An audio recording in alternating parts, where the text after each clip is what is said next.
Bye guys, ఇవన్నీ మందే, ఇదంతా మందే. దొంగ మాన.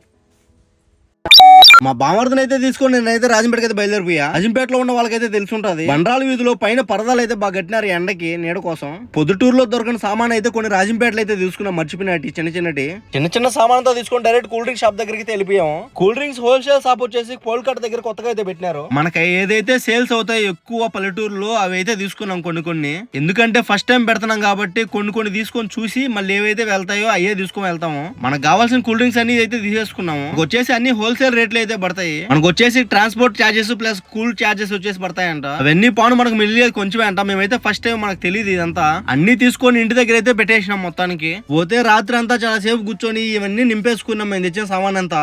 ఉదయాన్నే స్వామి కూడా వచ్చేసారు కరెక్ట్ టైంకి. మేము తెచ్చిన మామిడి తోరణాలు పూలు అయితే కట్టేసాం మొత్తము. మనం మొదలు పెట్టేది చిన్న కిరాణా కొట్టైనా సరే ఆ దేవుడి ఆశీస్సులు మన వైపు ఎప్పుడూ ఉండాలి. మా చెల్లెలు అయితే మంచిగా పూజ అయితే చేసింది. పోతే మా అల్లుడు వచ్చేసి గుమ్మడికాయ అయితే కొట్టినాడు. చిన్న జనరల్ స్టోర్ పెట్టుకోవాలని చెప్పేసి మా మామ కళ ఎప్పటి నుంచో. ఈ రోజు అయితే మొత్తానికి అయితే అది నెరవేరింది. నేనైతే ఫస్ట్ ఫోన్ చేసి ఇంటికైతే వెళ్ళిపోయా.